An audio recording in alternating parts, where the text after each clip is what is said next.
Mais bonsoir à tous et à toutes. C'est vraiment un plaisir de faire cet exposé ce soir. Il y a assez bien de concepts et avec le détail par l'intermédiaire de l'Académie si vous voulez aller dans plus de détails. Donc voilà, on va parler de géopolitique de l'énergie et donc j'ai en fait structuré la discussion sur trois chapitres. D'abord, globalement comprendre quelle est l'évolution et quelles sont les perspectives des terres et quel est et quel va être l'effet de la guerre en Ukraine et de la crise énergétique que nous connaissons, que nous vivons actuellement. Et ensuite, on a une troisième partie qui est beaucoup plus politique et géopolitique, qui va traiter plutôt du positionnement de l'Europe dans le contexte mondial et donc qui a trouvé cette notion de souveraineté, une notion un peu de libérer une dizaine de minutes, mais qui seront peut-être les 10 minutes extra comme hier pour des questions, mais qu'on pourrait continuer évidemment par la suite ou par mail si nécessaire. Alors vous verrez, c'est une présentation qui est plus politique et moins scientifique que celle de Michel, elle est en tout cas moins chirurgicale, je dirais, en termes de... Donc, premièrement, qu'est-ce que c'est que la géopolitique? Alors c'est un terme justement qui a une définition extrêmement large, mais en gros, dans géopolitique, il y a géographie, et donc c'est des aspects de géographie, de ressources, de population, de culture qui conditionnent les relations internationales entre les États-nations. Et donc la question d'État-nation. Slide ici est vraiment important, c'est que en fait il y a plusieurs messages. Ici, premièrement, la distinction entre la géopolitique de l'énergie et puis les politiques énergétiques, ce qu'on appelle l'energy policy. En fait, la géopolitique de l'énergie, c'est précisément des stratégies à long terme et qui conditionnent les relations entre les États, une chose qui est, je dirais, lié à des mandats, qui est lié aussi à des instruments, alors que la géopolitique ne l'est pas. Mais ces deux éléments, donc la géopolitique et la politique énergétique, qui ont une frontière floue, conditionnent en fait les marchés de l'énergie. On va dire que la politique énergétique, elle est plus liée à ce qui est l'utilisation de l'énergie aujourd'hui, ce qui a été, je dirais, quasiment l'unique driver. Alors, je cherche toujours le mot français pour driver. Le moteur, voilà, ou déterminant de la géopolitique de l'énergie, c'était l'approvisionnement en énergie primaire et donc en énergie fossile. Ça a commencé avec le charbon et puis jusqu'aujourd'hui. Maintenant, et ça c'est vraiment un élément absolument essentiel, c'est que du fait de la crise climatique, nous sommes tous engagés, ou nous devrions être tous engagés, vers une transition vers des énergies bas carbone. Et donc, cette dépendance aux énergies fossiles, cette recherche et cette sécurisation des approvisionnements va se transformer en une géopolitique liée. C'est, on va le voir, une maîtrise qui est plus complexe et qui s'exprime en termes de leadership industriel, leadership technologique et accès à un certain nombre de matériaux critiques nécessaires à ces technologies. On va le voir en détail plus tard. Alors, ça rappelle très fort ce que Michel avait présenté, donc forte et continue. Donc entre 1950, donc sur les 70 dernières années, on a à peu près une multiplication par 5 de l'utilisation d'énergie primaire dans le monde. Alors, ce qui est très intéressant, on y reviendra, c'est ici le petit coin qu'on voit qui représente l'effet du confinement en 2020 et du fait du Covid-19.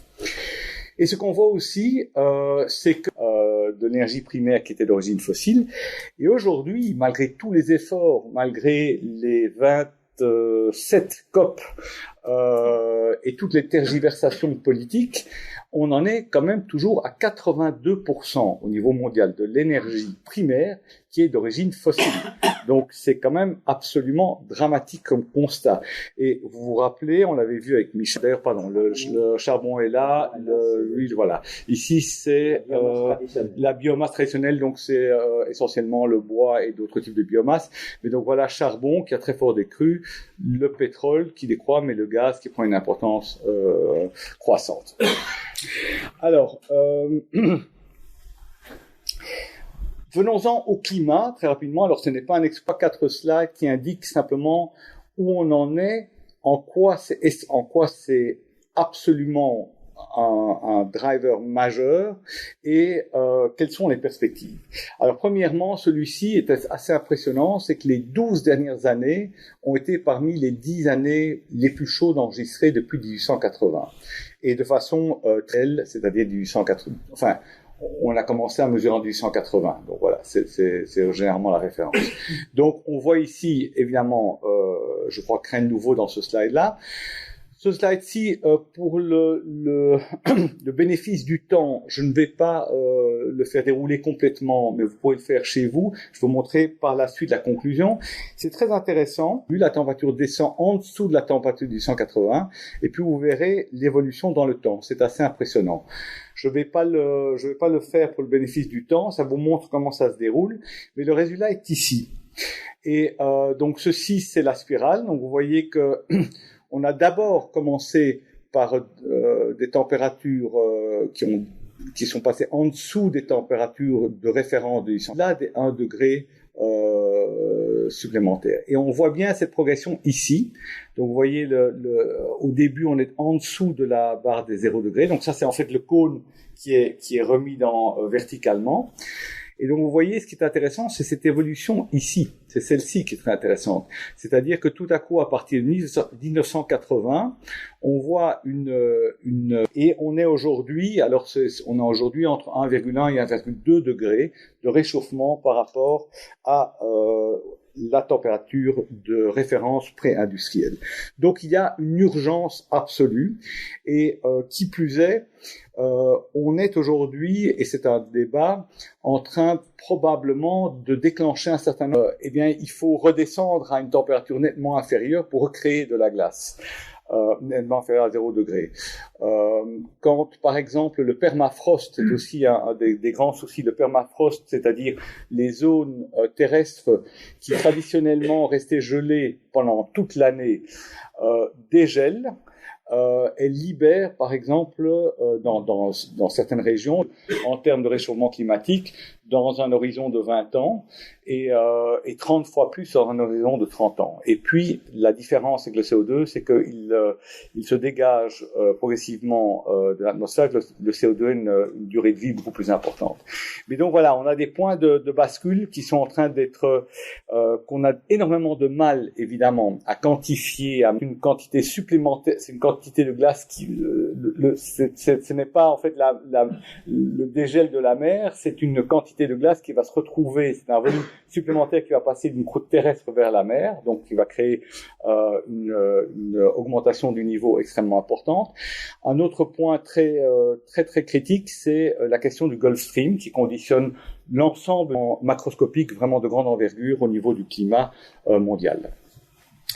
Alors ceci il est un petit peu compliqué à lire, mais il est essentiel, ce graphe.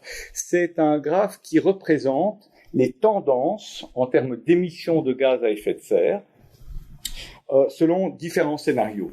Alors, donc vous voyez ici les émissions d'après les politiques qui étaient en place avant la COP 21, c'est-à-dire on a pris les politiques de 2010.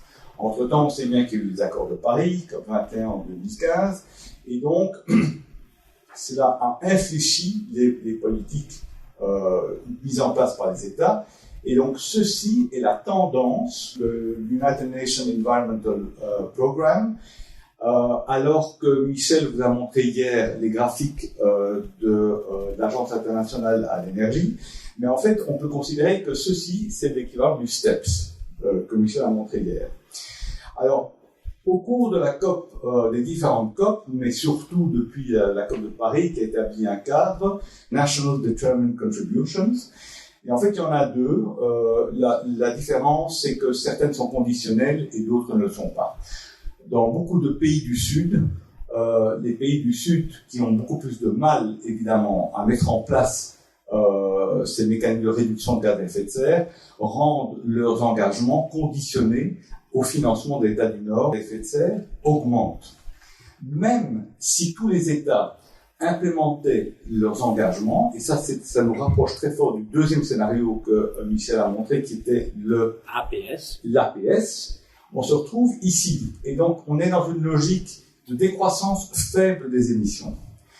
Mais ce qu'il faudrait, si l'on voulait atteindre les 1,5 degrés, entre ce qui se passe réellement, ce qui se passerait si tous les États mettaient en œuvre leurs engagements, et ce qu'il faudrait réaliser pour atteindre soit 1,5, soit 2 degrés. C'est absolument considérable. Et la conséquence de cela, c'est ça dont on parlait, de 2,8 degrés. 2,8 degrés à la fin du siècle, avec un intervalle de confiance, donc on pourrait arriver jusqu'à 3,3 degrés. Et alors ici, selon la mise en place de ces engagements, certains conditionnels, d'autre part, on serait dans les 2,4, 2,5 degrés. Et si on regarde les engagements à long terme, qui sont extrêmement peu fiables, parce qu'en fait, on se rend compte que les engagements des États sont d'autant plus faibles qu'ils sont à court terme. Ce qui est vérifiable, tout ce qui est vérifiable est très peu ambitieux, et les États n'ont aucun problème, les politiques n'ont aucun problème à s'engager à 30 ans, parce que d'abord ils seront plus en poste, et parce qu'il n'y a absolument pas moyen de vérifier aujourd'hui. Et je le rappelle, ces valeurs-ci sont les valeurs qu'on estime ne pas dépasser avec 66% de probabilité. Ça veut dire qu'on a 34% de probabilité de passer au-dessus. Si on veut être certain de ne pas dépasser un maximum, vous voyez qu'avec une probabilité de 90%, on est à 3,3 degrés. Donc, on est clairement sur une trajectoire qui est questionnant la géopolitique de l'énergie. Pourquoi ? Parce qu'on voit de plus en plus, on l'entend, mais comme en Europe, on est relativement épargné, on a tendance à l'oublier. Mais j'étais, moi, à COP27 à Sharm el-Sheikh, et j'étais à 2 mètres de la ministre de l'énergie, du climat du Pakistan, qui parlait de 40 milliards d'infrastructures qui ont été complètement détruites, et pour un pays qui ne représente moins que 1% des émissions globales. Donc on se rend bien compte que cette situation n'est plus durable d'un point de vue international. C'est tout simplement, cela va déboucher sur des conflits à très très court terme. Alors, le Pakistan est un pays qui sont les plus impactés par les effets climatiques qui ont été générés par les pays du Nord, et donc ça crée énormément de tensions politiques, mais c'est aussi évidemment ce qu'on appelle les SIDS, donc les Small Islands and Developing States, qui sont dans des situations absolument critiques. Alors, je crois que la situation est très bien résumée par le secrétaire général des Nations Unies, Antonio Guterres, qui dit, voilà, on est clairement sur le choix entre soit une coopération au niveau international, soit un suicide collectif. Or, cette coopération internationale, vous le savez tous, elle est à son niveau le plus bas depuis 40 ans. Et on va y revenir tout à l'heure. Donc, c'est extrêmement alarmant comme situation. Alors, c'est ce qui explique ce graphe, qui n'est pas un graphe conditionné, en fait, toute la géopolitique depuis le début de la révolution industrielle. En fait, on va assister très bientôt à ce qu'on appelle le pic de l'utilisation d'énergie fossile. Et d'ailleurs, l'Agence internationale à l'énergie évalue ce pic, dit que ça va se produire dans les 3-4 prochaines années. Et savoir si ça va se passer ou pas, ça va se passer. La simple incertitude, c'est de savoir si ces inversions de courbe va se faire dans les 2 années qui viennent, dans les 5 années qui viennent, mais c'est un phénomène qui est, à mon sens, totalement irréversible. Et d'ailleurs, le CEO de British Petroleum disait il y a depuis une évidence. Et donc, si on regarde la géopolitique, c'est pas tant l'approvisionnement des ressources fossiles qu'il faut regarder, mais c'est surtout ce qui va se passer maintenant dans les 30 années d'ici à 2050. Enfin bon, c'est ça que je montre aux étudiants, et je me dis souvent que voilà, les 30 années, c'est vraiment leur perspective aujourd'hui sur les engagements de neutralité carbone. Il y a aujourd'hui 140 pays qui représentent ensemble pratiquement 90% des émissions de gaz à effet de serre qui se sont engagés à cette neutralité carbone. Ça ne veut pas dire qu'ils vont y arriver, mais ça veut dire en tout cas que cela va conditionner fondamental anniversaire de l'invasion russe en Ukraine, il y a la guerre qui va introduire une perturbation dans cette tendance de fond mais qui n'inversera pas. Alors, je reviendrai sur le sujet. Bon, comment regarder cette transition énergétique d'un point de vue des différents acteurs? Mais on voit évidemment la croissance absolument colossale de la Chine et dans une moindre mesure, mais la tendance est très intéressante, de l'Inde. Donc, on voit bien que ça va être extrêmement difficile de discuter de la façon dont on va arriver collectivement à annuler des émissions au niveau global. Ce d'autant plus qu'il y a attention, mais évidemment, il y a tout un débat sur où se trouve la responsabilité du réchauffement climatique. Et bien sûr, ça ouvre toute la question de la responsabilité historique. Et donc ici, c'est un graphique deux graphiques très intéressants qui vous montrent, voilà, qui émet, alors ils sont un petit peu anciens, je crois que c'est 2017 ou 2018, ils vous montrent les contributions des différents, qui étaient à 27%, je crois qu'ils sont au-delà des 30% aujourd'hui, et puis les USA et puis l'Union européenne. Alors ça, c'est par continent. Il y a une autre question qui se pose, c'est par tête d'habitant. C'est très très différent aussi. Ça n'a aucun sens de comparer des émissions, des responsabilités historiques, puisqu'on le sait, le CO2, une fois qu'il est émis, il a un temps de rémanence extrêmement important dans l'atmosphère et donc un effet de serre durable. Et donc quand on regarde la responsabilité historique du réchauffement climatique, on voit ici très très clairement que les États-Unis et l'Europe sont beaucoup plus importants évidemment de ce qu'on appelle le Global South, qui lui est en fait le premier qui est un ensemble, c'est un terme générique qui est très très peu défini et qui est relativement vague, mais on va dire que d'une façon générale, la plupart des économies en voie de développement sont les plus impactés, négociations. Je suis obligé d'avancer, mais on pourra en parler pendant très longtemps, parce que à la COP27, c'est ça qui a failli dérailler complètement les négociations, parce qu'il y avait à la fois le problème que les pays du Nord ne s'acquittaient pas de leurs promesses en termes d'aide aux pays du Sud pour dommages qui sont en train d'arriver pour le moment, ce qu'on appelle le loss and damage. Et donc, on a été pendant plusieurs jours à la limite de la rupture totale des négociations. Et ça montre d'ailleurs l'énorme absence de solidarité et absence de confiance entre ce qu'on appelle le Global South et les pays développés ou occidentaux. Il y a 1 an et demi, c'est la Chine et l'Inde ensemble qui, à la dernière minute, ont fait quasiment capoter la COP26 en modifiant le texte qui était quasiment approuvé. Le texte prévoyait la fin du charbon, donc le phase out of coal, et l'on modifie à la dernière minute en phase down. Phase down, ça ne veut rien dire, ça veut dire diminution. Voilà, donc il n'y a pas de date butoir, il n'y a pas de temps. Dans le cas, commençons par la Chine, c'est un enjeu purement économique. C'est-à-dire que la Chine donc représente, il y a 2 ans, plus de la moitié de la consommation globale de charbon. C'est encore 75% de son énergie primaire, donc c'est absolument colossal. Et toute son expérience chinoise à la COP, il a dit, c'est une phrase que j'ai reprise ici, le développement économique de la Chine est notre priorité et elle passe par le charbon. Il faut savoir que le régime communiste chinois, ne tire sa légitimité que par sa capacité à... Si on regarde par contre l'Inde, c'est extrêmement différent. C'est un État qui n'est pas du tout centralisé, c'est un État fédéral, et où d'ailleurs les différents États ont beaucoup d'autonomie. Mais le charbon est beaucoup moins utilisé à des fins de production d'électricité et industrielle. Le charbon est en fait véritablement le cœur au cœur. C'est une activité énorme en termes de business local, d'extraction, etc. Donc c'est véritablement un enjeu beaucoup plus social.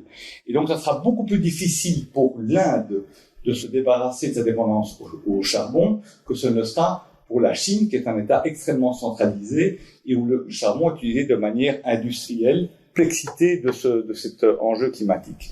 Je revenais rapidement sur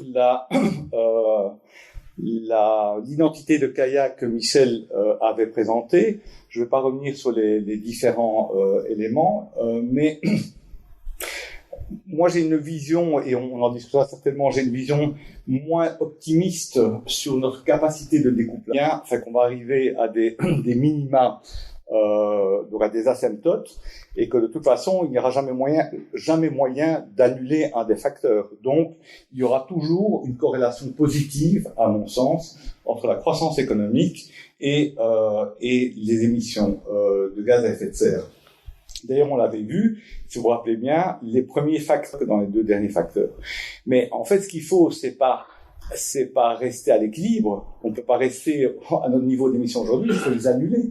Il faut les annuler très vite. On n'a plus que 27 ans pour le faire. Donc, cela me rend relativement perplexe sur la compatibilité de la croissance économique telle qu'elle est définie aujourd'hui et notre capacité à aider de la complexité de la décarbonation. Ceci montre l'impact du lockdown, en fait, donc du confinement de 2020 à la suite du Covid. C'est des chiffres de l'Agence internationale de l'énergie. Les émissions globales de gaz à effet de serre en 2020. Et la première chose qu'on voit, c'est d'abord le petit cran ici. C'est intéressant parce que cette courbe net zéro, elle a été faite en 2021 et donc elle n'avait pas encore montré le rebond qu'on a véritablement vu ici. Donc vous voyez, il y a la décroissance, mais on n'a pas le rebond. Et donc cette courbe, on devrait décroître nos émissions d'année en année de 6%. Pendant cette décennie, et puis fatalement, le taux de décroissance augmente avec le temps, il double, et puis il arrive à 100% pour la dernière tonne de CO2. Donc ça veut dire quoi? Ça veut dire que si on veut suivre cette courbe, il faudrait, en tout cas pendant cette décennie, avoir chaque année un niveau.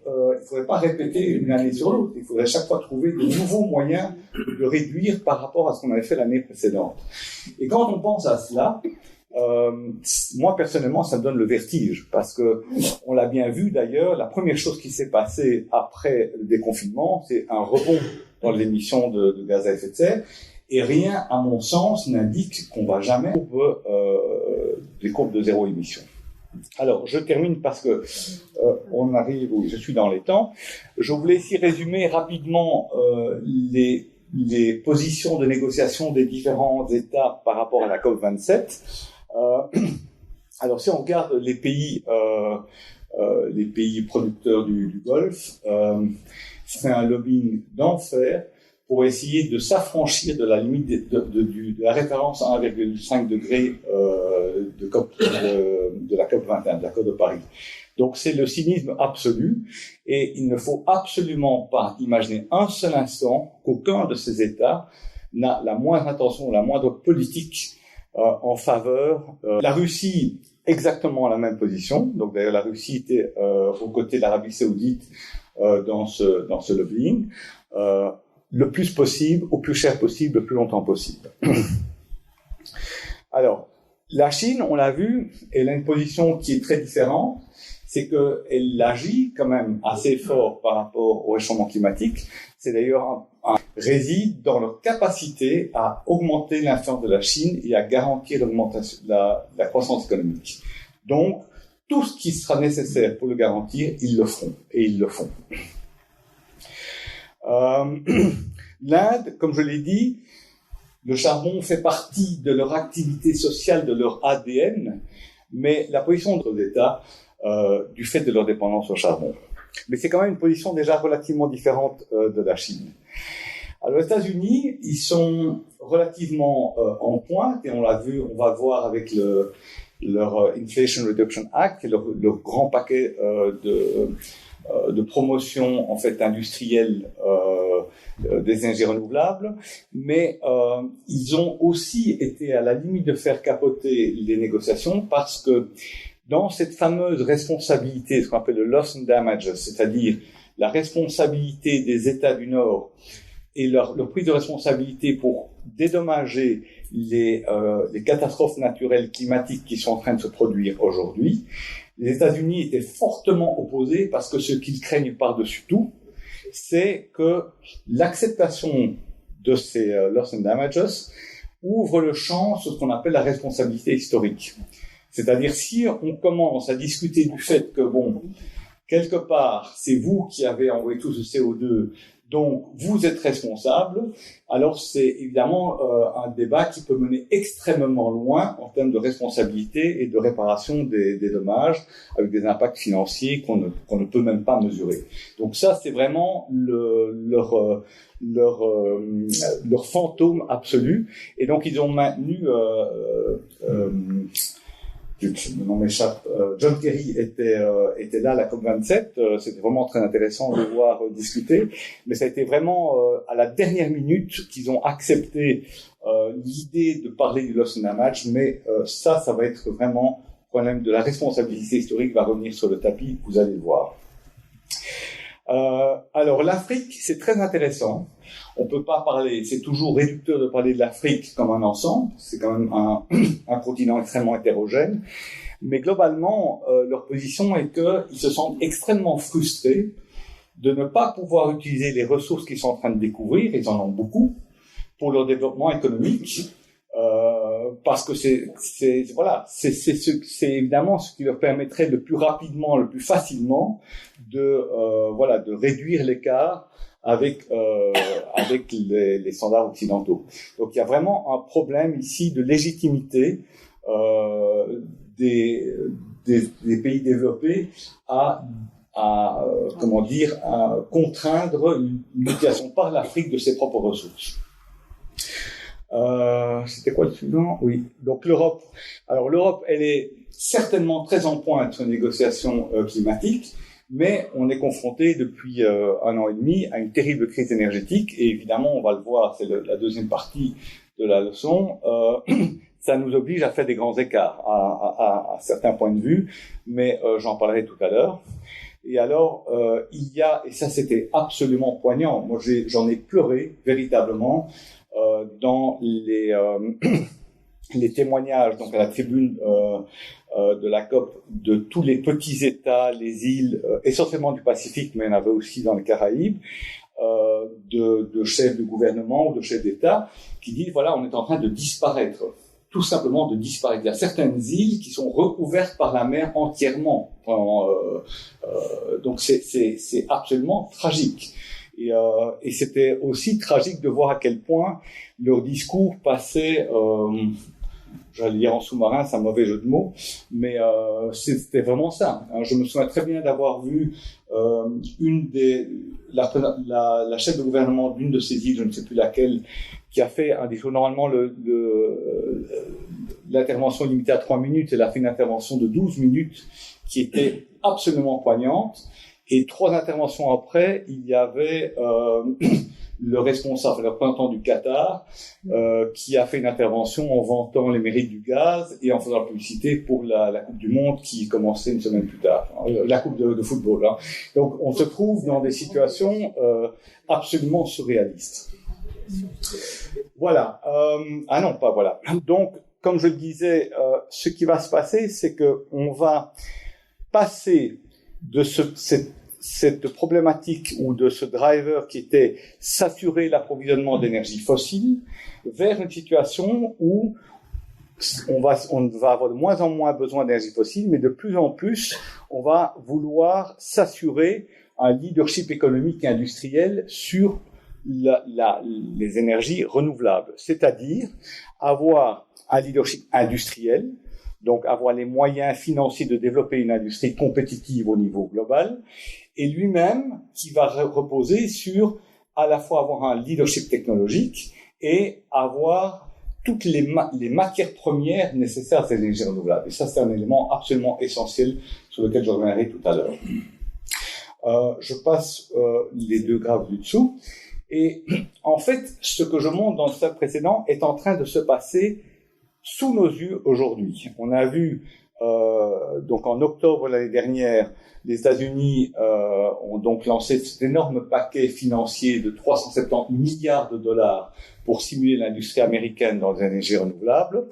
La réponse de l'Europe est venue un petit peu plus tard, au sommet de Davos, il y a 2 ou 3 semaines, avec le lancement du Net Zero Industry Act par la Commission européenne, par la voix de Ursula von der Leyen, sa présidente.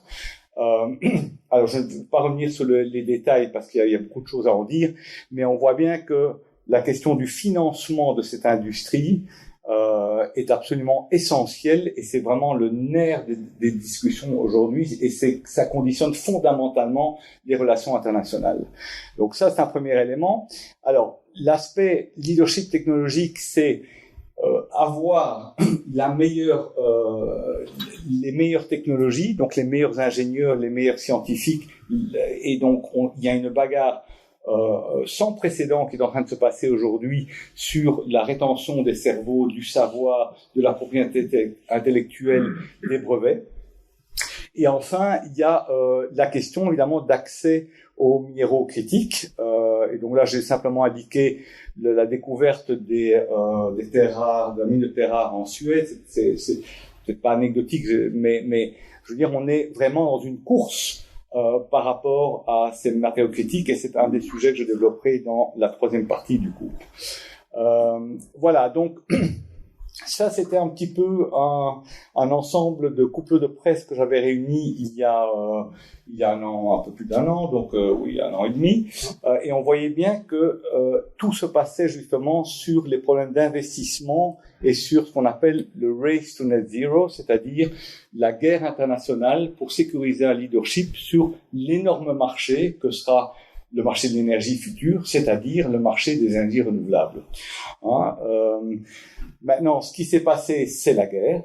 C'est tragique à dire. Et si on regarde la situation 1 an plus tard, on est dans une logique totalement différente. C'est-à-dire que les tensions internationales, alors qu'on était encore dans une logique de coopération, on est ici dans une logique de défiance totale. Et on voit le grand retour des énergies fossiles au centre des débats, puisque pour un certain nombre pour tous les pays du monde, il y a une crise énergétique, une augmentation des énergies fossiles. Ça a généré une inflation énorme, donc un problème de pauvreté, mais ça a impacté aussi ça a eu énormément d'effets sur la production agricole, sur les engrais, sur 150 000 choses. Et on voit aussi évidemment tout le problème des super profits, mais je vais y revenir tout à l'heure. Alors, ce qui est intéressant là, c'est que suite à l'invasion de l'Ukraine par la Russie, on aurait pu croire que les choses étaient blanches, que l'ensemble de la planète interprétait cette invasion comme nous le faisons depuis l'Europe, c'est-à-dire comme une invasion illégale, une pénétration d'un territoire souverain par un autre territoire. Alors c'est très intéressant et c'est effrayant de voir que la condamnation de cette invasion, ou en tout cas le projet de condamnation de cette invasion aux Nations Unies a été en fait extrêmement partagé au niveau des votes. Et donc vous le voyez ici, une carte très très intéressante qui est faite par le Economist Intelligence Unit, donc c'est le journal The Economist, et il montre en fait que voilà la tendance des pays. Donc les rouges foncés sont évidemment en faveur de la Russie, donc Kazakhstan, Chine, pays du Golfe, beaucoup de pays africains, on va y revenir, et puis beaucoup de pays qui sont neutres, donc qui n'ont pas voté ni pour ni contre, je dirais bien au contraire, mais qui sont abstenus. Et on voit ici que ceux qui ont condamné, c'est essentiellement, donc ces pays représentent 60% du GDP mondial, donc c'est essentiellement les pays occidentaux riches, et que c'est surtout en fait tous les pays de ce qu'on appelle le Global South, donc en voie de développement ou des économies en transition, qui se sont abstenus. Et si on prend les abstentions et les votes contre la résolution et donc en faveur de la Russie, ça représente quand même 2/3 de la population mondiale. Donc le message ici, c'est que le modèle occidental et surtout le système de référence international des Nations Unies, des nations internationales comme on les connaît, n'est plus du tout une référence globalement partagée par le monde. Et ça, c'est un message qui est très paniquant, mais absolument essentiel, sur lequel je reviendrai tout à l'heure. Donc, pour terminer cette section, voilà, la géopolitique de l'énergie sera dans le futur essentiellement, de plus en plus, essentiellement conditionnée par ce qu'on appelle le race to net zero, c'est-à-dire par cette capacité à atteindre ou à dominer la transition énergétique vers la neutralité carbone, et donc d'avoir une suprématie au niveau de la maîtrise des énergies renouvelables, à la fois dans leur production et leur déploiement. Alors la guerre créée par l'invasion russe, elle a en fait révélé, catalysé toute une série d'autres crises sous-jacentes dont je ne parlerai pas aujourd'hui parce qu'on n'a pas le temps, mais ça a été vraiment un catalyseur de toute une série d'autres crises.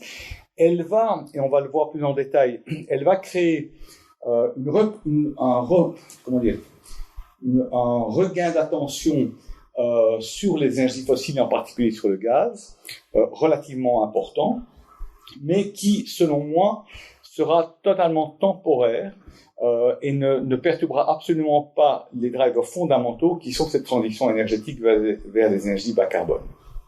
Alors un autre message, et on y reviendra dans la troisième section, c'est que l'ordre économique mondial qu'on connaissait depuis la fin de la guerre froide, en 1991, il est définitivement parti. On est entré dans un nouvel ordre qui est encore très largement indéfini, qui est multipolaire, mais qui malheureusement est beaucoup plus incertain que celui qu'on a connu jusqu'à présent.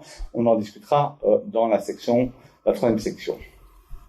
Donc voilà, ceci termine un petit peu la première partie qui en fait établissait le fait que fondamentalement la géopolitique maintenant va être très fort liée au réchauffement climatique et à la maîtrise de l'économie qui va permettre la transition vers zéro carbone, ou en tout cas vers une situation qui sera tenable d'un point de vue environnemental et climatique. La deuxième partie maintenant, on va regarder plus particulièrement la crise européenne, et donc c'est là qu'on va voir en quoi les énergies fossiles reviennent sur l'avant de la scène, mais probablement de façon temporaire. Et la première chose, j'aime beaucoup ce slide parce que Fatih Birol, c'est un des hommes les plus influents au monde aujourd'hui. C'est le directeur, le CEO ou l'executive director de l'Agence internationale à l'énergie.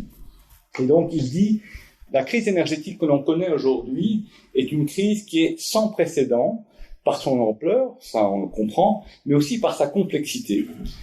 C'est-à-dire que toutes les crises énergétiques précédentes pouvaient être gérées en tant que crise énergétique. Aujourd'hui, l'entrée en guerre de la Russie en Ukraine a créé une crise énergétique qui est en fait interconnectée à peu près tous les éléments de la politique internationale. Et donc, ça rend en fait la résolution de cette crise énergétique extrêmement complexe. Alors, je reviens sur la situation en Europe, et donc, vous l'avez vu avec Michel, voilà, voici un graphe beaucoup plus simplifié. En gros, en Europe, malgré tous les efforts qu'on a fait de déploiement d'énergie renouvelable, on dépend encore à plus de 70% des énergies fossiles. Et donc, vous voyez ici, essentiellement, le pétrole à 36%, et donc le charbon 13%, et le gaz à 22-23%. Donc, on est très largement dépendant de ces énergies fossiles, et nous n'en produisons virtuellement aucune. Je crois que le slide suivant le montre. Non. Donc, pour donner un ordre de grandeur, on dépend à 97% d'importation pour les produits pétroliers et à 90% pour le gaz. On a encore très peu de production. On a fermé virtuellement toutes les productions européennes, principalement dans le nord de la Hollande. Groningen, qui était une très grosse production de gaz, est en train d'être définitivement fermée pour des raisons de tremblement de terre et d'opposition évidemment de la population. Alors, notre gaz, on l'importe à 90%. Et vous voyez qu'on a été extrêmement imprudent parce que on l'importe à 90% et 45%, donc c'est-à-dire 40% de ce qu'on utilise, 90% de 45%, c'est 40% de notre consommation de gaz venait avant le conflit par pipeline d'un seul fournisseur, la Russie. Et puis après, vous voyez, le deuxième fournisseur, c'était où est-ce qu'elle est? Voilà, la Norvège, ici. Et puis, c'est un petit peu plus morcelé. Mais donc, relativement peu de fournisseurs et 40% de notre consommation qui vient d'un seul pays par pipeline. Alors, le problème, évidemment, c'est que une fois que là, on est entré en conflit, ou que la Russie est entrée en conflit avec l'Ukraine et donc avec l'Europe, on a été tout de suite confronté à la problématique de savoir comment remplacer les flux de gaz russes par d'autres fournisseurs. Et c'est là que se trouve toute la complexité, c'est que, en fait, la quantité qu'on importe de Russie est absolument gigantesque. En termes de quantité énergétique, c'est gigantesque. C'est 155 milliards de mètres cubes de gaz qu'on importait annuellement depuis la Russie. C'est absolument colossal. Alors, deux possibilités. Si on n'importe plus de la Russie, on peut soit essayer de compenser à partir des autres fournisseurs qui fournissent par pipeline. Et donc là, il y a l'Algérie et la Norvège. Mais ils sont quasiment l'un et l'autre au maximum. Il y a un petit peu l'Azerbaïdjan qu'on voit pas ici. Mais donc, toutes ces infrastructures ont une capacité résiduelle extrêmement faible. Et donc, les augmentations de quantité dans ces pipelines sont assez faibles. On parle de 10 à 20 BCM à tout casser, par rapport à 150 à remplacer. Ce qui veut dire que le remplacement du gaz russe devra se faire par le marché ce qu'on appelle le GNL, c'est-à-dire le gaz naturel liquéfié, LNG en anglais. Alors, il y a peu de gens qui ont fait le calcul, mais moi je l'ai fait. Et le problème, c'est que le marché mondial du LNG, il est environ aussi il était à environ 350 BCM. Donc, la quantité de gaz russe qu'on importait par pipeline représentait 40% de notre consommation, mais représente aussi 40% du marché du GNL mondial. Donc, ce marché du GNL, au moment où la crise a éclaté, il était déjà sous tension pour plusieurs raisons, parce qu'il y avait une certaine reprise économique du fait du rebond post-Covid, et parce qu'il y avait aussi une partie de l'infrastructure qui n'était pas opérationnelle du fait des retards de maintenance à cause du Covid et du fait du sous-investissement qui avait commencé depuis une dizaine d'années à cause de la transition énergétique. Et donc, on était sur un marché de GNL déjà sous tension, donc avec pas de capacité résiduelle. Et donc, on souhaite tout à coup, l'Europe doit s'acheminer, doit prévoir ou doit retrouver 40%, l'équivalent de 40% de ce marché global pour compenser le gaz russe qui est coupé du reste du marché. C'est pour ça que les prix ont explosé, le gaz.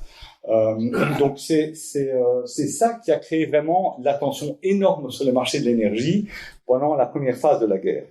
Alors ici, deux messages sur ces slides. Celui-ci est très très intéressant parce que vous voyez que l'invasion, elle se situe là. Donc après 2022, 24 février 2022. Et vous voyez que le Kremlin a été très très subtil en diminuant déjà depuis l'été 2021 les approvisionnements de gaz à l'Europe. Et il l'a fait parce que ces approvisionnements sont à la fois des contrats long terme, mais aussi des approvisionnements sur le marché spot. Donc, il pouvait ne pas dénoncer les contrats long terme, mais réduire les approvisionnements. Et donc, il a créé une tension sur les marchés qui a créé une envolée des prix. Ça, c'est le prix du gaz, le prix spot du gaz. Et donc, si on tient compte de l'invasion ici, on voit que le prix du gaz qui était ici largement en dessous des 50 euros du mégawattheure a explosé bien avant l'invasion, ce qui lui a permis de faire un trésor de guerre en termes de devises étrangères pour financer son effort de guerre. Ce slide-là, il montre, il est un peu compliqué, mais il est assez complet. Il montre en fait que voilà, ces 155 BCM qui venaient de Russie doivent être remplacés en fait par le marché du GNL qui lui-même est sous tension. Alors, ce marché du GNL, sa capacité est en train d'augmenter. Il y a beaucoup d'investissements qui sont faits, malheureusement, parce qu'il faut savoir que tout investissement fait dans une infrastructure fossile va être utilisé et amorti sur 30 ou 40 ans. Mais donc, des capacités supplémentaires, donc cette chaîne de valeur du GNL va augmenter, mais seulement, les effets vont seulement se faire marquer d'ici la fin de l'année et dans les deux à 3 années précédentes. Donc, on va encore rester dans une situation de tension très forte pendant au moins 2 ou 3 ans. Et voilà, donc on voit ici l'effet, comme je l'ai dit, des prix de la guerre ou plutôt la manipulation de marché d'abord sur le prix du gaz et puis de l'invasion. Donc on était, rappelez-vous, on a peine à le croire, mais si on regarde en octobre 2021, on était en dessous à 15-20 euros du mégawattheure pour le prix du gaz. Donc c'est vraiment un niveau qui était quasiment stable, et c'est vraiment à partir de l'été 2021 qu'on a vu, du fait de la diminution des importations, le prix a commencé à monter, mais donc très fort, parce qu'on est passé de environ 20 jusqu'à 50, 100 euros avant l'invasion. Et puis je me rends compte d'ailleurs que le slide a bougé parce que non, c'est bien ça, c'est ça, oui, voilà, janvier, voilà, donc l'invasion est là. Et donc, voilà, invasion, et puis on connaît l'histoire. Les prix sont restés très très hauts dans la zone des 100 euros. Alors, il y a eu la grande incertitude de savoir comment l'Europe allait passer l'hiver, parce qu'on était dans cette grande problématique de savoir si on allait parvenir à remplir les stocks de gaz en prévision de l'hiver, la consommation de gaz étant extrêmement saisonnière. Donc beaucoup d'utilisation pour le gaz de chauffage, donc forte consommation en hiver. Et donc c'est ça qui a créé une incertitude et une tension énorme sur les marchés, jusqu'au moment où on s'est rendu compte, et c'était à peu près, voilà, ici, donc après les stocks ont commencé à être remplis, on s'est dit on va y arriver. Et puis en décembre, les prix ont commencé vraiment à chuter, décembre, c'est ici, décembre les prix ont commencé à chuter véritablement, parce que comme l'hiver a été doux, qu'on avait réussi à remplir les stocks, il n'y avait plus vraiment de risque de blackout, et donc l'incertitude et la tension sur les marchés à court terme, en tout cas très fort, diminué. Et donc c'est pour ça qu'aujourd'hui on se situe depuis un mois dans une bande de 50 à 60 euros du mégawattheure. Ce qui ne veut pas dire du tout que nous sommes sortis de l'auberge. Ça reste d'abord environ 3 fois plus cher qu'avant la guerre, premier élément, mais surtout c'est parce qu'aujourd'hui on sait qu'à court terme, on va passer l'hiver et qu'il n'y aura pas de gros problèmes, mais il y a fort à penser que ceci pourrait repartir à la hausse très significativement en fonction de toute une série de facteurs qui sont aujourd'hui inconnus, qui sont le niveau de la reprise économique, qui est donc de la consommation mondiale de gaz, qui sont l'arrivée en ligne des nouvelles capacités de LNG en fonction des investissements, donc s'il y a des retards, ça va poser un problème, qui sont la rudesse de l'hiver prochain. On a eu un hiver particulièrement clément, est-ce que ce sera le cas de l'hiver prochain? Rien n'est moins sûr. Et qui est aussi toute l'incertitude qu'on a sur la production électrique, hydraulique, éolienne et nucléaire. On pense que la France est sortie de sa torpeur avec la moitié de son parc qui était en maintenance il y a quelques mois. Mais donc voilà, c'est tous ces facteurs-là qui vont déterminer si les prix vont partir à la hausse ou pas, sans compter bien sûr l'évolution du conflit. Alors, pourquoi est-ce que ce prix du gaz a eu un impact tellement catastrophique sur le prix de l'électricité? Et donc là, je vais être très prudent parce que je vois que Michel me regarde avec... Alors, Michel vous a présenté la façon dont le prix de l'électricité... C'est Anne qui l'a présenté, voilà. Dont le prix de l'électricité sur le marché de gros est déterminé. Ça s'appelle en fait le principe de costing du coût marginal ou du merit order curve. Et donc, je vous le rappelle, le système est très simple. On aligne, ceci représente le coût marginal, donc le coût pour une c'est-à-dire le coût pour la production, le coût supplémentaire pour la production d'une unité d'énergie. Donc ça ne tient pas compte de l'investissement de base. Et donc on aligne en fonction du coût marginal les différentes unités de production. Ça commence évidemment par le renouvelable, solaire, PV, hydraulique. Et puis on a le charbon, lignite, et puis on a le nucléaire, ou l'inverse, ça dépend. Ça dépend des moments, oui. Et puis on a toujours enfin le gaz. Et donc l'opérateur de réseau, qu'est-ce qu'il fait? À tout moment, il regarde quelle est la demande. Donc si à un moment donné, voilà, on se trouve ici, eh bien, ou c'est l'inverse, oui, voilà. Donc il regarde la demande, oui, il regarde la demande, et donc on voit quelle est la centrale, quelles sont les centrales qu'on doit mettre en ligne. Et donc si la demande augmente, eh bien, paf, on doit mettre en route les centrales au gaz. Alors, le problème, c'est que habituellement, le coût des centrales au gaz était de l'ordre, corrige-moi, de 70 à 80 euros du mégawattheure, avec les prix du gaz qu'on a connus précédemment. Et le problème, c'est qu'avec l'explosion du prix du gaz, ce coût marginal est passé entre 150 et 500 euros du mégawattheure. Et donc, c'est pas ce graphique qu'on a, mais en fait, cette colonne-ci, elle se trouve ici. Et donc, chaque fois que l'on doit faire appel à une centrale au gaz, pouf, le prix du marché explose. Et c'est ce prix qui détermine le prix du marché. Donc, tous les autres générateurs vendent leur électricité au prix déterminé par la centrale la plus chère. Et c'est ça qui introduit une distorsion majeure, avec un coût du marché qui est extrêmement élevé et qui s'est répercuté sur notre facture, et évidemment des super profits absolument gigantesques engrangés par les centrales qui n'utilisent pas de gaz. Hein, donc on va le voir, c'était un gros problème. Et on voit ici l'impact sur les prix de l'électricité. Alors c'est très intéressant, vous pouvez regarder le prix de chacun des pays et vous voyez en gros, mais ça c'est un autre débat, mais le marché européen en fait qu'on a un certain nombre de bidding zones, mais comme ils sont interconnectés, les prix sont quasiment alignés partout en Europe, sauf quand les interconnecteurs sont saturés et où les zones se désynchronisent les unes des autres.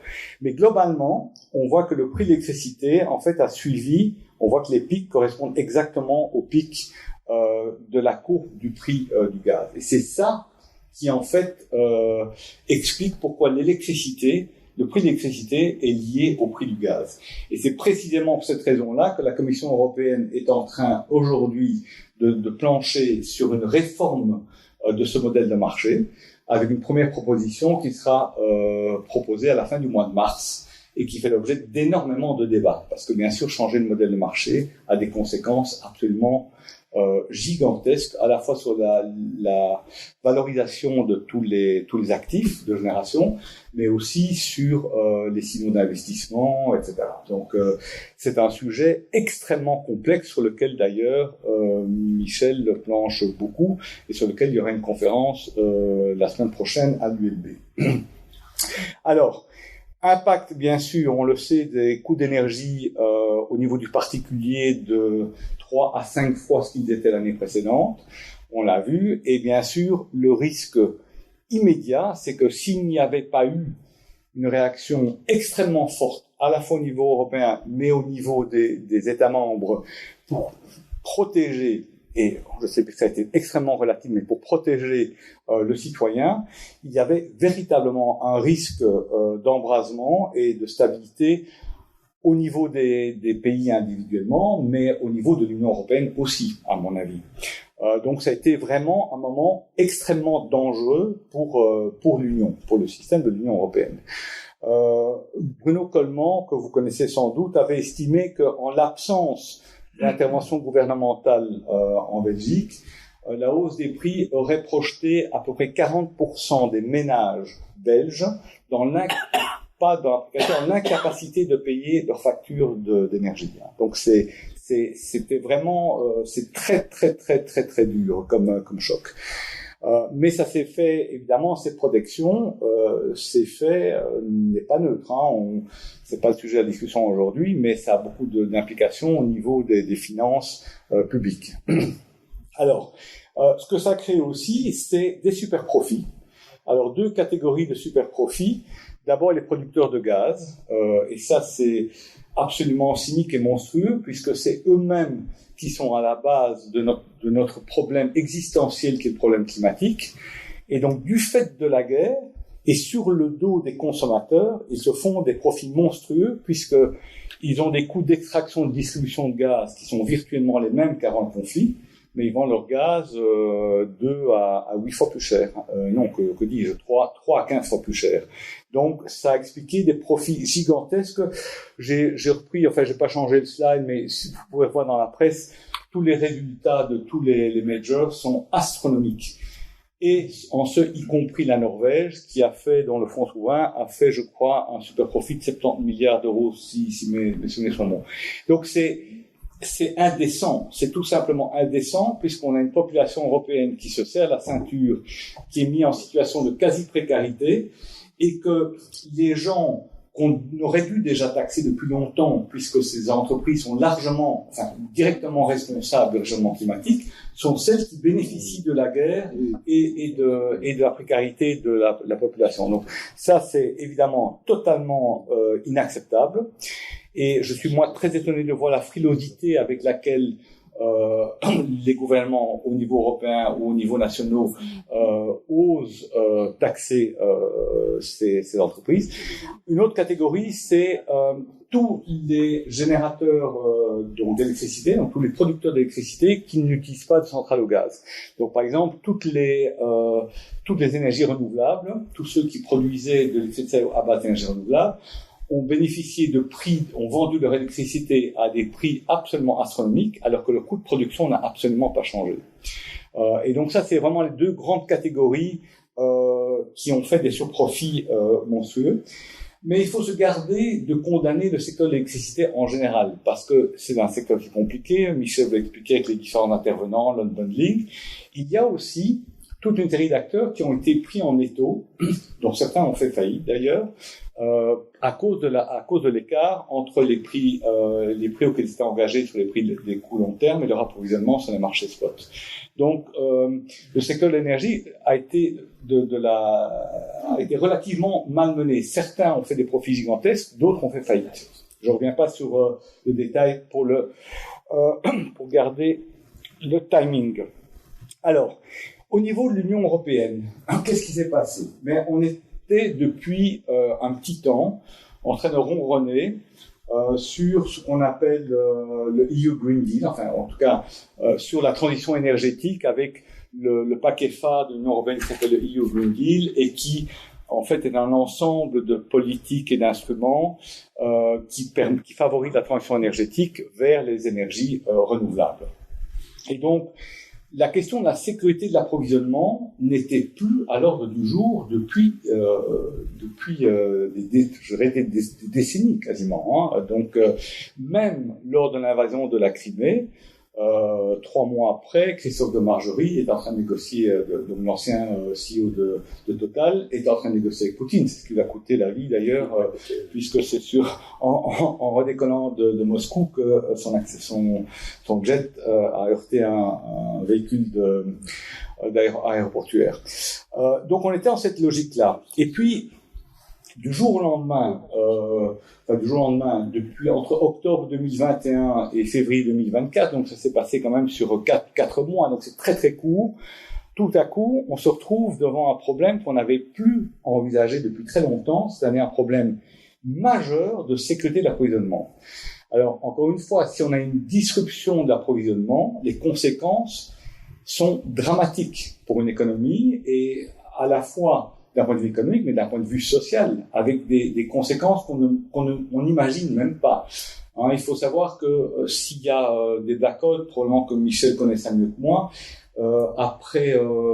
je crois qu'après un petit nombre d'heures de rupture d'électricité, il commence à y avoir de l'insécurité dans les rues. Hein, donc c'est des conséquences qu'on n'imagine tout simplement pas.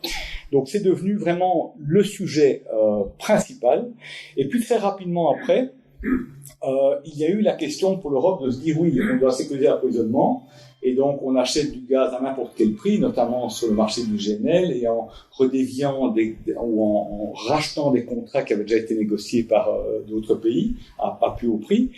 Mais se posait évidemment la question d'éviter l'implosion ou l'explosion sociale. Et donc, on s'est tout à coup retrouvé dans une dualité, donc assurer la sécurité d'approvisionnement à n'importe quel prix, mais en même temps offrir un bouclier tarifaire. Alors ça, c'est le terme français, on n'a pas eu ça en Belgique malheureusement, mais en tout cas offrir un certain nombre de mesures qui permettent la continuité sociale. Et puis aujourd'hui, on est de nouveau dans une logique où voilà, on revient sur ok, on a fait tout ça, on a évité le pire, mais on doit maintenir les objectifs à long terme. Et ça, l'Europe l'a parfaitement, je dirais, confirmé, que la crise ne remettait en rien son engagement de neutralité climatique à l'horizon 2050. Et tout ça, cet équilibre entre ces trois conditions est matérialisé par un plan européen qui s'appelle Repower EU, que vous voyez ici et qui reprend en fait, c'est très bien dessiné, ça reprend les trois axes d'action.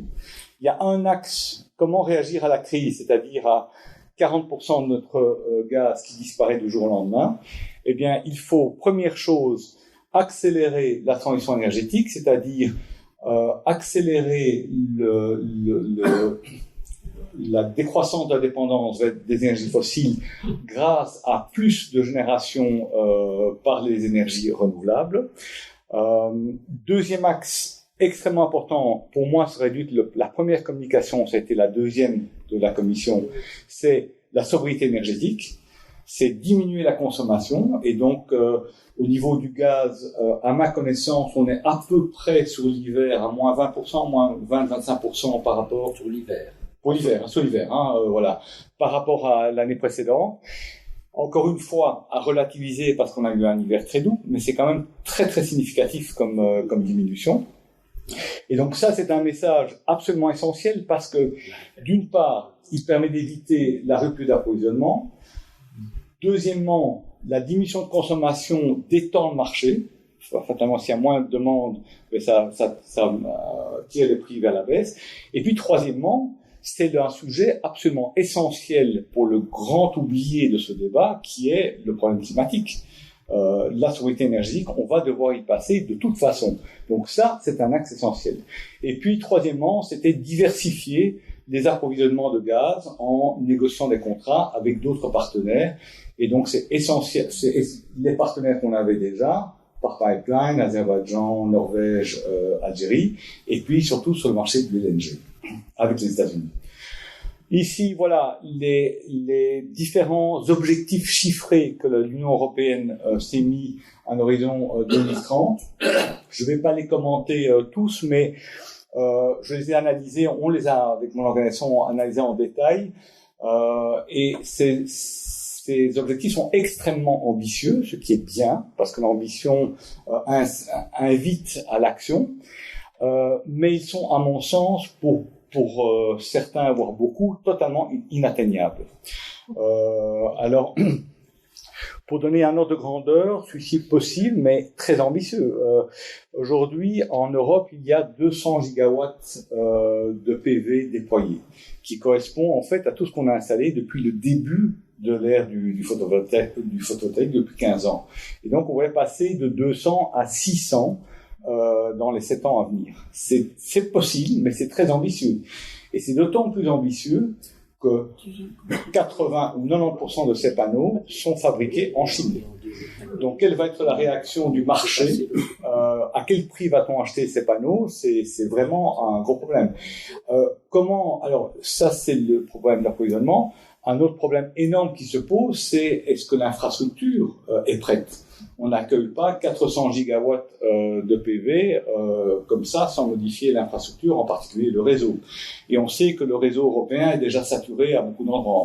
Par exemple, dans certaines parties de la Hollande, il n'y a plus de capacité d'accueil d'énergie renouvelable. Donc, c'est très problématique. Voilà, et puis on peut continuer longtemps sur l'éolien. C'est également très ambitieux, mais et avec une très très forte ambition sur l'éolien en mer du Nord. Donc voilà, il y a quand même pas mal d'incertitudes sur ce sujet-là.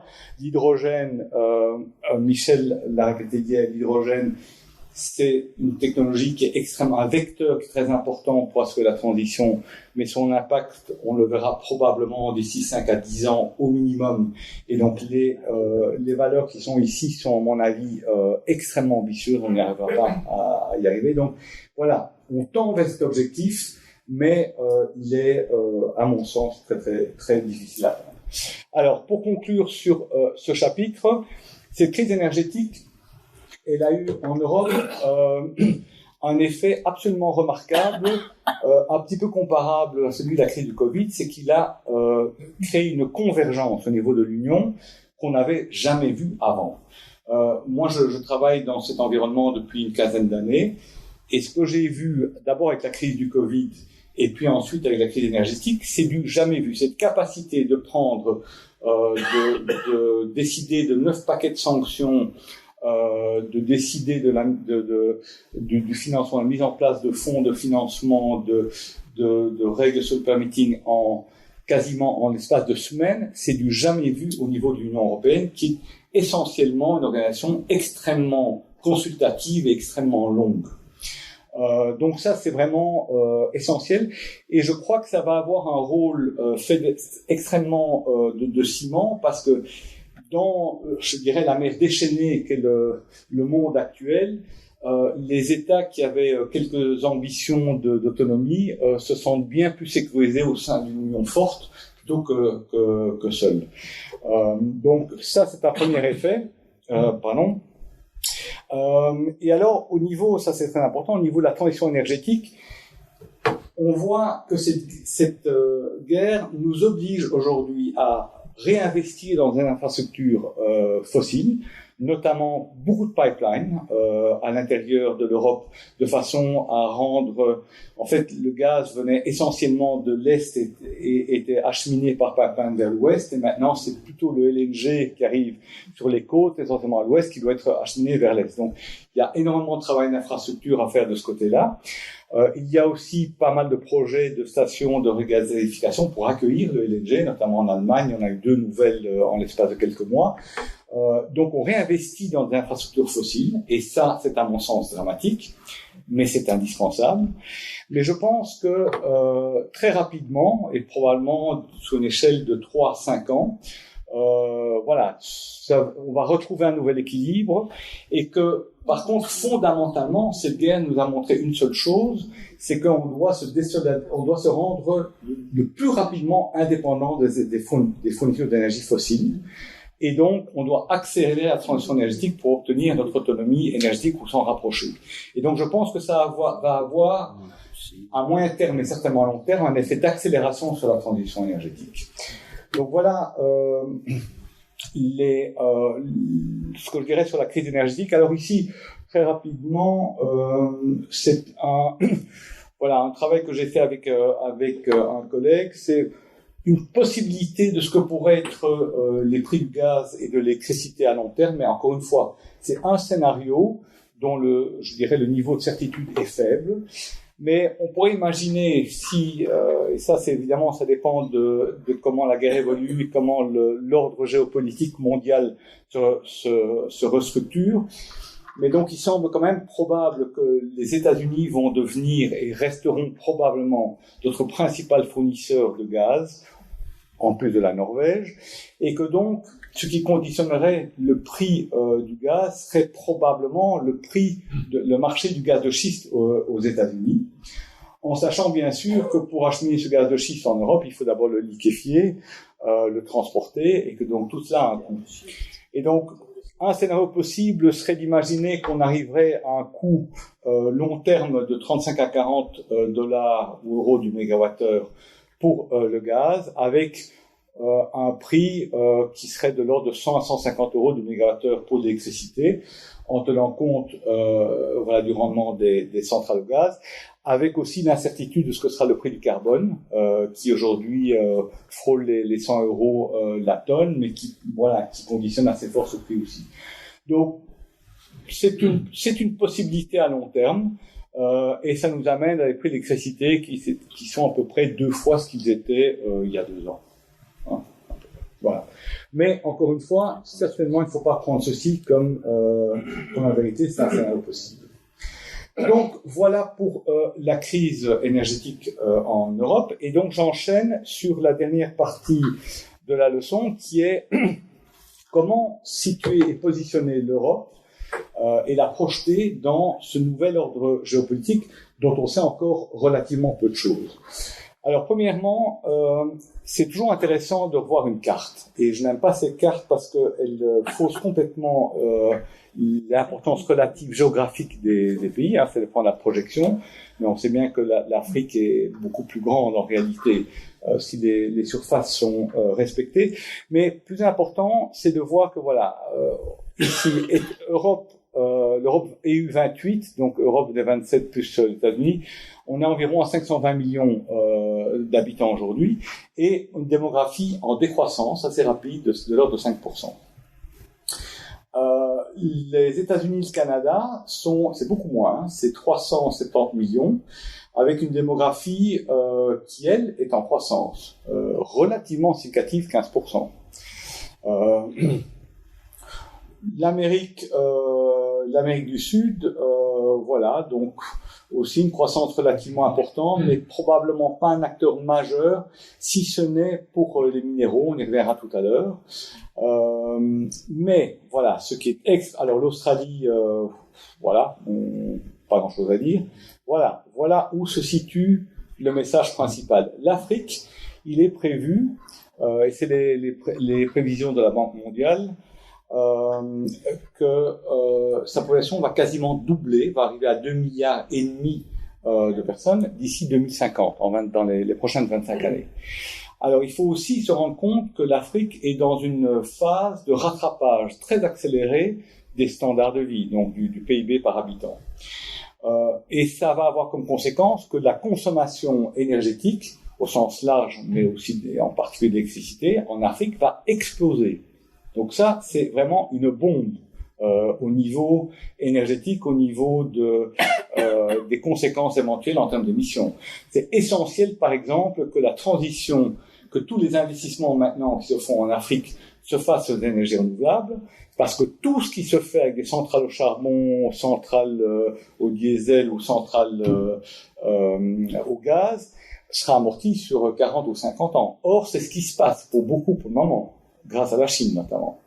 Donc ça, c'est un enjeu majeur. Et alors aussi, évidemment, l'Asie, alors ça c'est un chiffre agrégé, bien sûr, puisqu'il y a différentes réalités avec des niveaux de croissance démographique très très différents, mais donc une croissance aussi au niveau de l'Asie. Donc on voit bien ici que en termes de population et en termes de PIB, d'émissions, de consommation énergétique, c'est pas l'Europe qui va être déterminante, c'est surtout l'Asie et l'Afrique. Donc ça, c'est vraiment très très important à comprendre. Donc je vais successivement regarder la relation de l'Europe avec les différentes parties du monde. Alors, premièrement, avec la Russie, c'est extrêmement simple. Je pense, pour ma part, il est extrêmement peu probable que nous soyons de nouveau dans une situation, je parle au niveau européen, soyons de nouveau dans une situation de rétablir une relation diplomatique et commerciale avec la Russie avant très longtemps. Et la raison, c'est que, quelle que soit l'issue de la guerre, et y compris si la Russie perdait la guerre, encore faut-il voir ce que veut dire perdre la guerre, mais si Poutine le régime de Poutine était renversé, il n'y a aujourd'hui en Russie, à ma connaissance, pas beaucoup de pouces de démocratie. Il y a pas de ferment de démocratie, et donc ce qui succéderait à Poutine serait un régime autocratique autoritaires de la même nature, peut-être même pire. Donc j'imagine très très peu qu'on serait de nouveau en face d'un partenaire, je dirais, respectable. Et donc je pense que cette relation, elle est coupée et va se dégrader encore pendant longtemps. Regardons les États-Unis, ça c'est très intéressant. Et je crois qu'il y a beaucoup de naïveté par rapport à la relation de l'Europe avec les États-Unis, parce que c'est vrai que c'est les sauveurs de la Deuxième Guerre mondiale et qu'on on s'est très très fort calqué sur le modèle européen à beaucoup d'égards. Notre protection militaire vient essentiellement de l'OTAN qui a son socle, qui est un socle américain.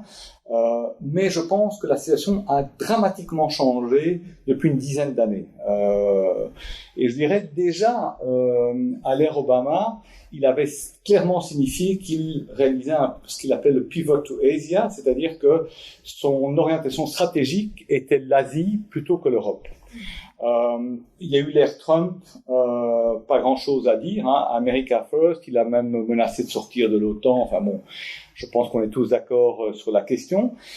Ce qui est plus intéressant, c'est Biden, qui, je pense, est fondamentalement quelqu'un qui est assez pro-européen. Je crois que c'est un vrai multilatéraliste, mais dans la réalité, il a peu de marge de manœuvre.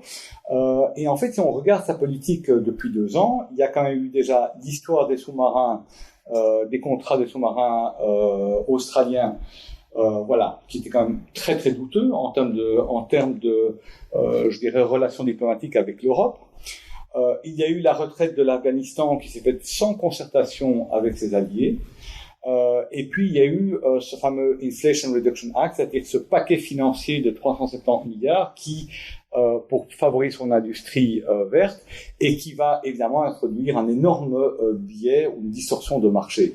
Donc on sort complètement d'une logique de marché mondial unifié et fluide. On rentre dans une logique de protectionnisme très très clairement. Donc je pense que il faut être très prudent. Je pense qu'on est dans une logique d'alliance qui est maintenant opportuniste. Elle n'est plus idéologique, elle est opportuniste. Sans oublier que il y a juste 2 ans, Trump organisait l'assaut du Capitole et que les élections américaines, c'est dans moins de 2 ans. Donc, si l'administration redevenait républicaine, je ne sais pas ce que deviendrait la relation transatlantique avec l'Europe. Elle est en tout cas, elle pourrait très très bien retomber dans le même niveau de non-existence qu'on a vécu avec Trump, par exemple. Donc, ce n'est plus du tout, à mon sens, un partenaire fiable à long terme. Et donc, objectivement, aujourd'hui, on est allié par rapport au combat qu'on a avec la Chine, j'y reviens tout à l'heure, bien sûr par rapport à la guerre en Russie, par rapport à l'approvisionnement de gaz, c'est notre ligne de survie, hein, le gaz américain aujourd'hui. Et puis, fondamentalement, on est le bloc occidental, c'est-à-dire les pays de l'OCDE, mais surtout l'Europe et les États-Unis, c'est eux qui promeuvent ou qui ont été les fondateurs et qui défendent toujours un ordre géopolitique basé sur des institutions internationales, les Nations Unies, la Banque mondiale, le Fonds monétaire international et toutes les autres. Maintenant, comme je l'ai dit, America First, protectionnisme très très clair. Qu'est-ce qui se passera aux prochaines élections? Donc, grosse question, et je trouve que c'est bien résumé par le regard relativement inquiet de notre présidente ou plutôt dans le dos de Joe Biden. Ouais, je passe sur le détail des deux actes liés à la promotion des énergies renouvelables. Regardons ce qui se passe avec la Chine.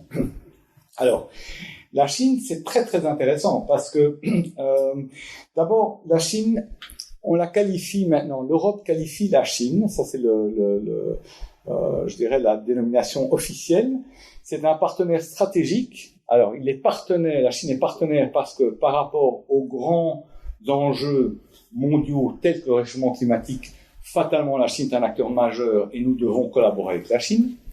C'est un concurrent économique, pas besoin de l'expliquer, je crois que c'est assez clair. Et c'est un rival, c'est quand même assez fort, un rival systémique. Rival en termes de système, notamment de système politique.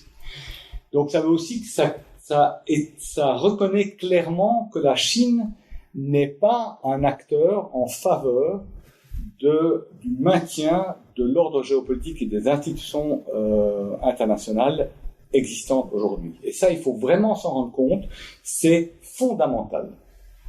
Maintenant, vous voyez, les niveaux d'échange au niveau des services et des biens avec la Chine sont absolument gigantesques, donc on ne peut pas se couper de cette relation, et donc on entretient avec la Chine une relation qui est relativement problématique.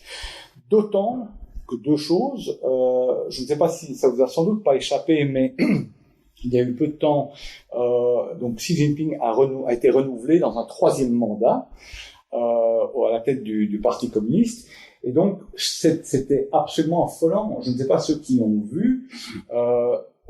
Pendant la cérémonie de confirmation de son troisième mandat, il a donc des gardes sont venus retirer un des membres du Politburo, qui était en fait l'ancien président Hu Jintao. Donc il a été retiré publiquement dans un signe d'affirmation de son pouvoir autocratique. Hu Jintao était plutôt vu comme un réformateur, donc c'est vraiment une démonstration publique à la face du monde. Cette ère-là est terminée. Et si vous voyez la vidéo, Hu Jintao, en partant, il est traîné dehors, il donne une petite tape ici à Li Keqiang, qui était l'ancien Premier ministre, qui le lendemain était démis de ses fonctions. Donc deux membres vus comme réformateurs plutôt libéraux du Politburo ont été évincés publiquement devant la face du monde entier. C'est très très lourd de signification. Alors, on voit très clairement, donc il prend une attitude beaucoup plus agressive, à la fois au niveau politique, au niveau militaire. Les ambitions sur la mer de Chine sont évidentes, la militarisation des îlots aussi, et le conflit, la question de Taïwan évidemment est au centre de ces débats. Donc une relation très très compliquée avec la Chine.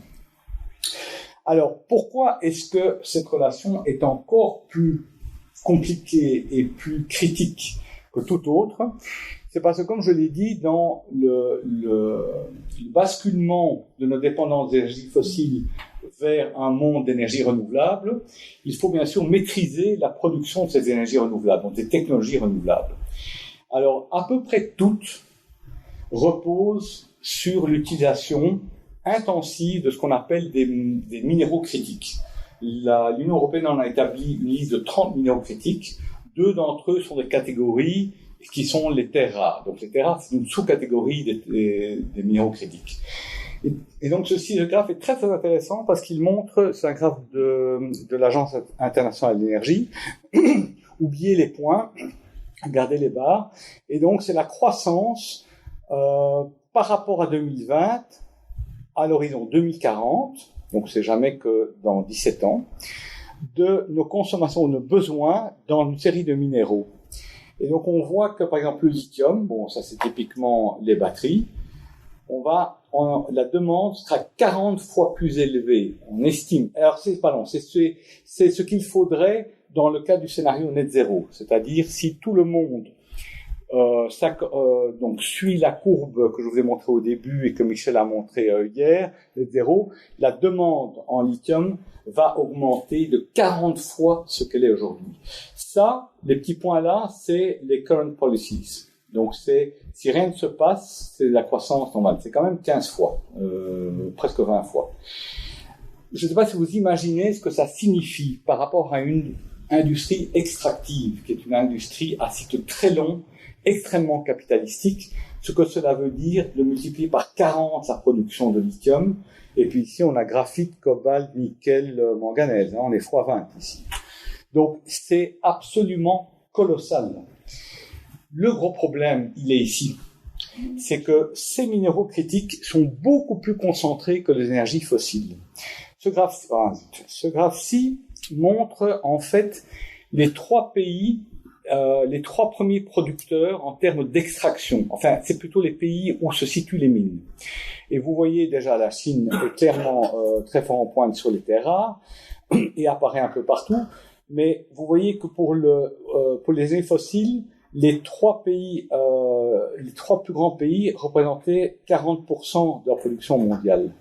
Vous voyez ici que pour le cobalt, les terres rares et le lithium, on arrive à 80, voire même 90%. C'est-à-dire que la localisation de ces minéraux est beaucoup plus concentrée dans un petit nombre de pays que ne le sont les énergies fossiles. Vous comprenez immédiatement ce que ça signifie au niveau géopolitique. C'est très grave. Ce qui est encore plus grave, c'est ceci. C'est qu'il ne suffit pas d'avoir les mines, parce qu'il y a beaucoup de ces minéraux qui sont, par exemple, en Afrique, mais que l'Afrique ne contrôle pas.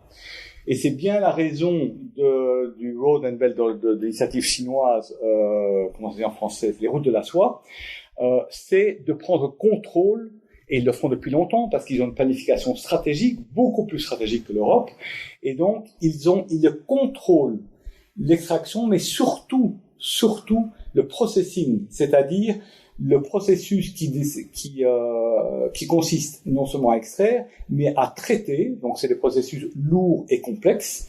Ces minerais de façon à en produire les minéraux directement utilisables.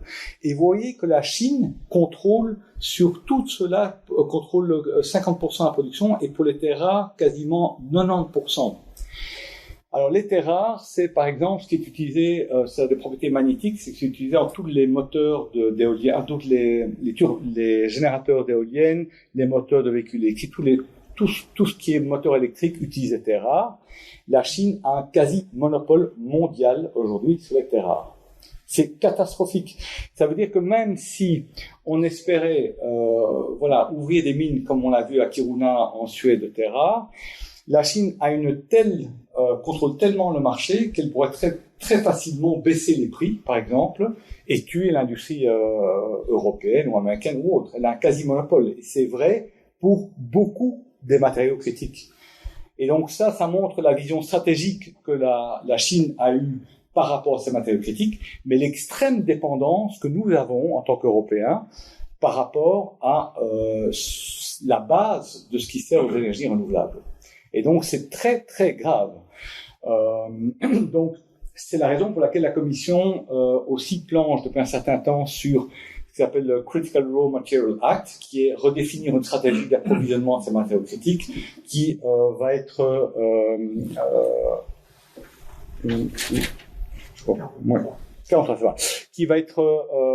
publié dans 3 semaines d'ici. Mais donc, on voit bien à quel point ces sujets deviennent absolument critiques. Et donc, on va passer de cette dépendance aux énergies fossiles sur des dépendances de matériaux critiques et aussi de certains composants, par exemple. Je ne parle pas des composants, les chips, par exemple, les microprocesseurs. C'est au centre du débat aujourd'hui. Taïwan, c'est essentiellement ça. Taïwan possède une société qui s'appelle la TSMC, Taiwan Semiconductor Manufacturing Company, qui est une société systémique. C'est la seule société au monde qui est capable de produire des microprocesseurs d'une certaine classe qui sont utilisés pour la défense, pour l'énergie, pour la télécommunication. Donc c'est absolument critique, ces dépendances. Alors, les États du Golfe, je n'en dirai pas plus parce que sinon je vais devenir grossier. C'est absolument monstrueux. C'est des États qui fonctionnent sur un modèle moyenâgeux et qui témoignent d'un cynisme absolu par rapport à tout ce qui se passe. Et ce qui est absolument tragique, c'est qu'on est obligé, en tant qu'Européens, d'aller mendier des petites rallonges sur les fournitures de gaz pour alimenter nos foyers. Mais c'est la réalité de la géopolitique. Alors, aussi peut-être à noter, vous ne le savez peut-être pas, mais la prochaine négociation COP 28 se passera aux Émirats Arabes Unis et le président de la COP est le CEO de Abu Dhabi Oil Company. Et on laisse faire. Donc, je dirais, c'est hallucinant. C'est la plus grande délégation. Oui. C'était la plus grande délégation à la COP. C'est hallucinant. Moi, j'étais à COP27. Vous aviez le pavillon européen qui était peut-être comme 2 fois ceci, avec des conférences en permanence. Mais toutes les monarchies du Golfe avaient des pavillons où il y avait rien. Mais c'était à perte de vue, c'est hallucinant, quoi. Hallucinant, oui, fatalement. Il y a à peu près 300 contrats majeurs de gaz qui sont négociés dans les coulisses de la COP27 à Sharm el-Sheikh. Donc ça vous montre malheureusement le cynisme de la situation. Alors avec l'Afrique, c'est très compliqué avec l'Afrique. En fait, on dit toujours, et moi souvent j'ai des conversations avec des gens de la Commission, que l'Afrique c'est un allié historique, voilà, qu'on a des liens presque de sang avec l'Afrique. Alors c'est vrai, c'est pas vrai du tout. La réalité c'est que, alors encore une fois, quand on parle de l'Afrique, c'est très réducteur parce que l'Afrique c'est pas du tout une réalité, c'est encore beaucoup moins une réalité que l'Union européenne. Il y a évidemment tout le nord de l'Afrique, donc la partie méditerranéenne, qui n'a pas grand-chose à voir avec l'Afrique subsaharienne. Et puis il y a la différence Est-Ouest. Et puis il y a l'Afrique du Sud qui n'a rien à voir non plus en termes de développement et de modèle. Donc c'est quand même très très varié. Mais je dirais que globalement, ce qu'on peut dire, c'est que on a les relations de l'Afrique sont très très fort teintées de cette notion de néocolonialisme ou de postcolonialisme, qui d'ailleurs, c'est très intéressant, c'est un terme qui est banni du discours dans beaucoup d'organisations. Par exemple, en Sciences Po, on ne peut pas parler de postcolonialisme ou de néocolonialisme, c'est interdit. Mais c'est une réalité, on le sait bien, il y a suffisamment d'exemples. Et donc, l'Afrique, encore une fois, avec les limites de la généralisation que je fais, l'Afrique n'est pas du tout tellement pro-européenne et encore moins pro-américaine. Et c'est la raison pour laquelle aujourd'hui l'Afrique est essentiellement le terrain de jeu de la Chine. Donc la Chine, avec ses routes de la soie, est présente dans énormément de pays africains et jouit d'une certaine popularité auprès de la population. Je ne l'ai pas projeté ici, mais j'ai les indices d'acceptation de la Chine, des États-Unis, de l'Europe dans différents pays. C'est absolument étonnant à quel point la Chine jouit d'une certaine popularité en Afrique, avec le danger que j'ai mentionné, c'est que l'Afrique propose un modèle la Chine propose un modèle alternatif aux pays africains, alternatif à la démocratie. Ça permet de maintenir en place des régimes autocratiques et de permettre un développement économique grâce au financement chinois qui sont compensés par les exploitations, par les licences d'exploitation des différents trésors du sous-sol. Et puis alors il y a évidemment l'influence de la Russie qui devient très très inquiétante en Afrique.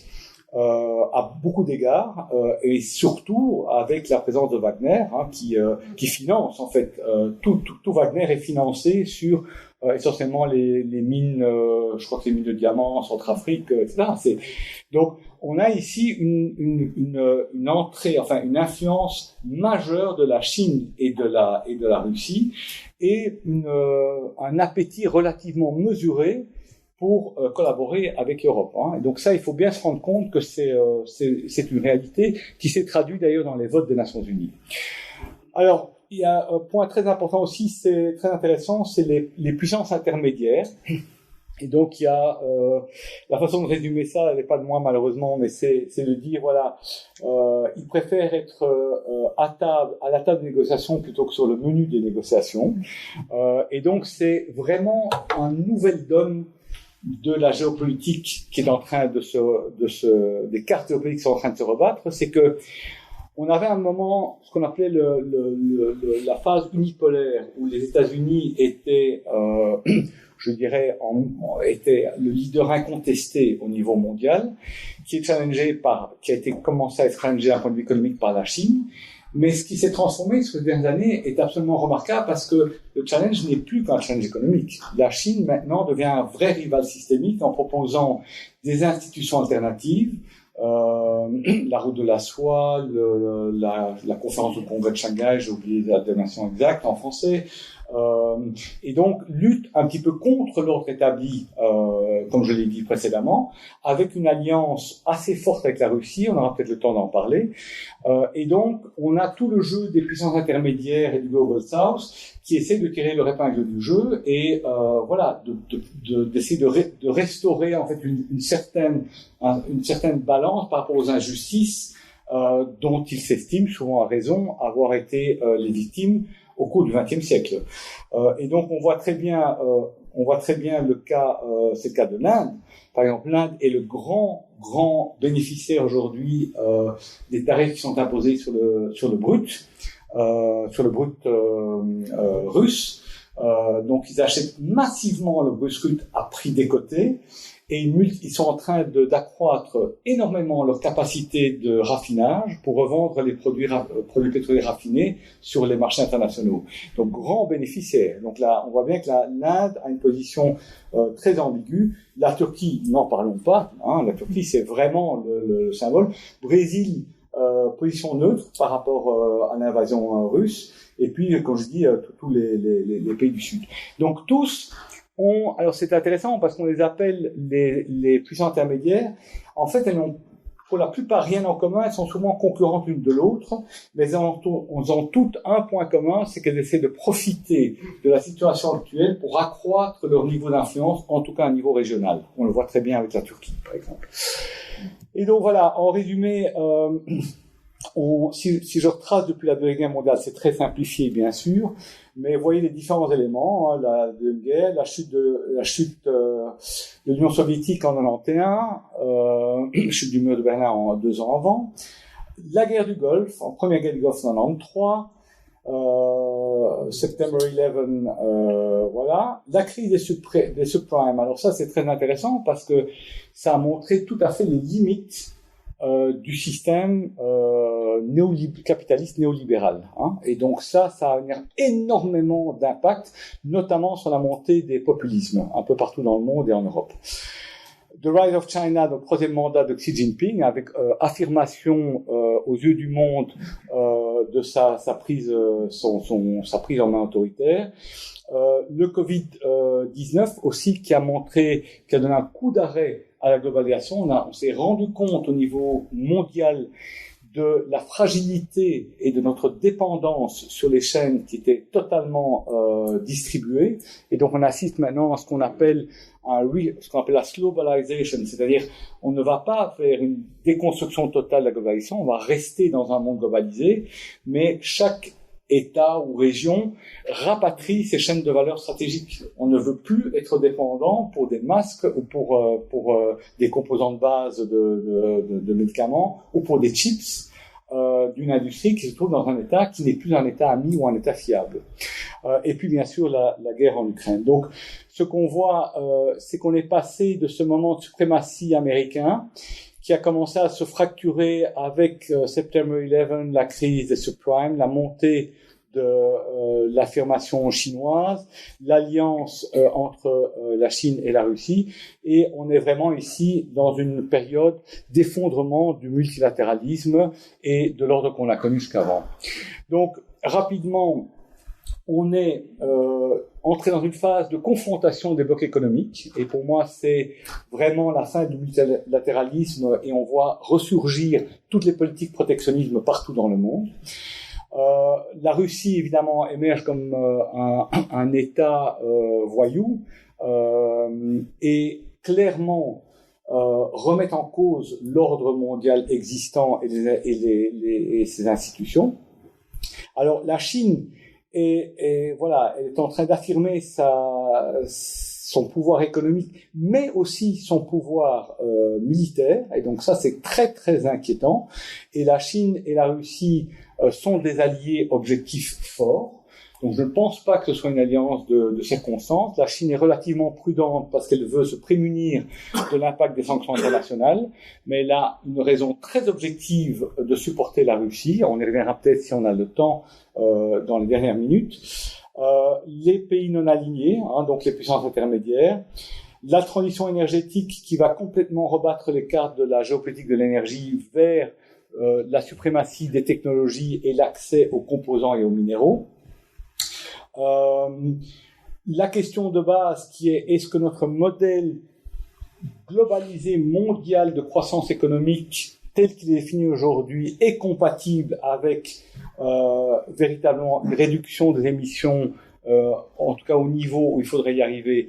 Personnellement, j'ai des doutes. Le sujet, en tout cas, devient un vrai sujet de recherche et de débat, alors que c'était interdit il y a 3 ans, avant le Covid. Je peux vous dire, quand j'introduisais ce sujet, je me faisais traiter instantanément de communiste ou de bolchevique, donc j'étais sorti de la pièce.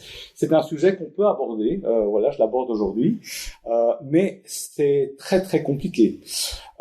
Et ensuite, voilà, on est dans une refondation de l'ordre géopolitique dans lequel l'Europe ne sait pas très bien comment se positionner. Et pourquoi est-ce qu'elle ne peut pas se positionner? Elle a du mal à se positionner parce que, et malheureusement ce n'est pas de moi non plus, mais je trouve que ça résume extrêmement bien la situation de l'Europe.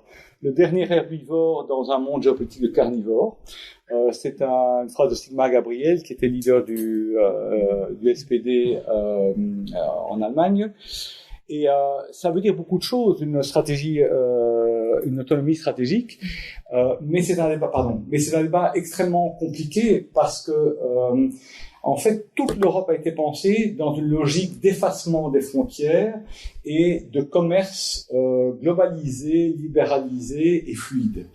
Et en fait, ce qui se passe maintenant, c'est ce qu'on appelle le retour de l'histoire, c'est-à-dire on revient dans une situation qui est pré-Deuxième Guerre mondiale, c'est-à-dire protectionnisme, refermement, relèvement des barrières douanières, réaffirmation des États, des empires, etc.